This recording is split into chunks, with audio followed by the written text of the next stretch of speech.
السلام علیکم ورحمۃ اللہ وبرکاتہ۔ ناظرین محترم، حافظ مان رضوی آپ کی خدمت میں ایک نئے ویڈیو کے ساتھ حاضر ہوں۔ ناظرین محترم، علامہ سعد حسین رضوی صاحب کی رہائی کے حوالے سے تمام دوست پریشان ہیں، اور مرکز شورا جو نائب امیر ہیں علامہ ظہیر الحسن شاہ صاحب، ان کا بھی آپ کے سامنے بیان بھی رکھتے ہیں۔ ان کا جو ویڈیو کلپ ہے کہ ان کی رہائی کب ہوگی، وہ اس کے اندر شامل ہوں گے یا نہیں، تو اس حوالے سے بڑی بریکنگ نیوز آ گئی ہے۔ رات کو انٹرویو دیتے وقت انہوں نے ایک بہت ہی اہم پیغام جاری کیا، اور علامہ سعد حسین رضوی صاحب کا ایسا قول کہ جب آپ اس کو سنیں گے تو یار آپ اس بات پر فخر کریں گے کہ یار ہمارا قائد ایسا بہادر اور ایسا نڈر قائد ہے۔ ناظرین محترم، جب ان سے یہ سوال کیا گیا، ابھی آپ کے سامنے ان کا میں ویڈیو کلپ بھی رکھتا ہوں ظہیر الحسن شاہ صاحب کا، کہ علامہ سعد حسین رضوی صاحب جو ہے وہ عرس کے اندر شامل ہوں گے یا نہیں، تو انہوں نے کہا کہ وہ ضرور ضرور جو ہے وہ شامل ہوں گے۔ اور انہیں جب ان سے پوچھا گیا کہ رہائی جو ہے وہ کب تک ہوگی، تو انہوں نے کہا کہ ممکن ہے کہ وہ ابھی ہی آ جائیں۔ انہوں نے رات کو کہا کہ ممکن ہے کہ وہ ابھی آ جائیں، تو علامہ سعد حسین رضوی صاحب کو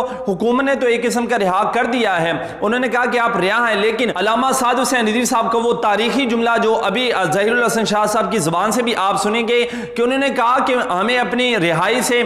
کوئی مطلب نہیں ہے، ٹھیک ہے، ہمیں ہمارے جو مطالبات ہیں اس کو پورا کیا جائے، چاہے ہمیں سولی پر بھی لٹکا دیا جائے، ہمیں اس چیز کی پرواہ نہیں، جو ہمارے مطالبات ہیں وہ پورے کیے جائیں۔ اور فرانس کے سفیر کے حوالے سے جو اہم بات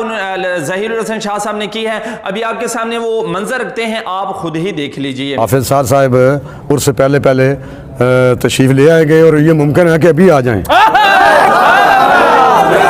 فرانسیسی سفیر کا جو معاملہ ہے وہ اس کے لیے تو ایک بات طے ہو گئی تھی امیر المجاہدین کی زاری حیات مبارکہ میں، کہ وہ اس طرح آپ اسمبلی میں لے جائیں گے، اس طرح پھر اس پر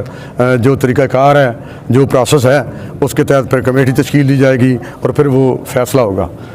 حافظ صاحب نے برملا کہا ہے سارے دوست احباب کی موجودگی میں کہ ہمارا اپنی رہائی کے ساتھ